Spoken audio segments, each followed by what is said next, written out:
क्योंकि इस साल इनकम टैक्स डिपार्टमेंट काफी डिले कर रही है रिफंड प्रोसेस करने में, जिनके रिफंड आने हैं। बहुत सारे लोगों के रिफंड आ गए हैं, जो छोटे छोटे रिफंड्स हैं वो आ गए हैं। और मैं करीब तकरीबन 20-25 केसेस में पर्सनली जानता हूं जिनके रिफंड नहीं आए हैं, जिनके रिफंड ठीक ठाक बन रहे हैं, 50,000, 60,000, 1 लाख, 2 लाख रिफंड बन रहे हैं, उनके भी रिफंड नहीं आए हैं। छोटे मोटे रिफंड आ गए हैं। किसी के 5,000 के रिफंड थे वो आ गए, 10,000 के रिफंड थे वो आ गए, इवन 30-35,000 के भी रिफंड प्रोसेस हुए हैं। जिन्होंने पहली बार फाइल करी थी, उनके टीडीएस कटे थे, उनके रिफंड आ गए। लेकिन जिनका लॉन्ग ट्रैक रिकॉर्ड्स है, जो पिछले 10 साल से आईटीआर फाइल कर रहे थे, रिफंड ले रहे थे, इस बार भी फाइल किए, रिफंड उनके फंसे हुए हैं। बड़े बड़े मोटे मोटे refund ITR income tax authorities ने फंसा के रखे हैं।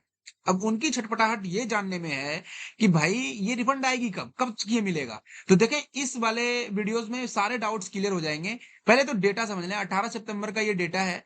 इतने लोगों ने आईटीआर फाइल कर रखा है। पहले रजिस्टर्ड यूजर इतने हैं। जितने लोगों ने पैन कार्ड बनवाया, इनकम टैक्स साइट्स पे जाके रजिस्टर किया, तो वो उन लोगों की संख्या ये है। जितने लोगों ने आईटीआर फाइल करी, उन लोगों की संख्या ये है। जितने लोगों ने आईटीआर को प्रोसेस किया, मतलब आईटीआर को ई वेरीफाई किया, ओटीपी, आधार ओटीपी से ई वेरिफिकेशन जिसने कर दिया, उनकी संख्या ये है। और यही नंबर इनकम टैक्स डिपार्टमेंट इसी नंबर पे काम करती है। जो ई वेरीफाई हो चुका है, उसके पहले तो आपका आईटीआर फाइल ही नहीं माना जाएगा अगर आपने ई वेरिफिकेशन नहीं किया। तो आप देख लें, 6,66,92,92,750 लोगों ने ई वेरिफिकेशन कर लिया अपना।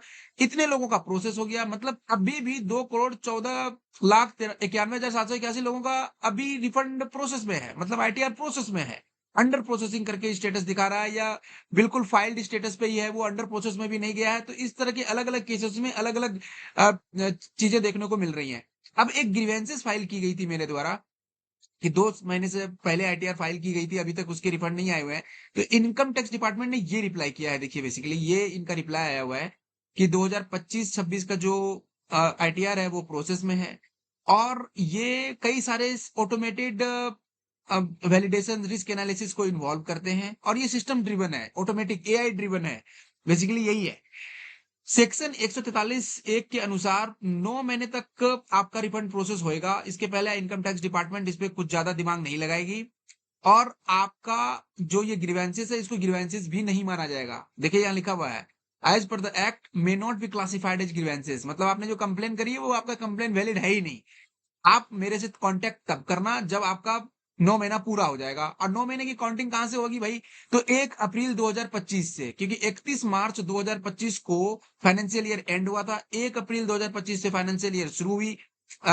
ये नई वाली जो फाइनेंशियल ईयर है, तो जो फाइनेंशियल ईयर एंड हुआ था 2024-25 का, तो उस एंड होने से 9 महीना, मतलब दिसंबर 31 तक आपका 9 महीना पूरा होगा।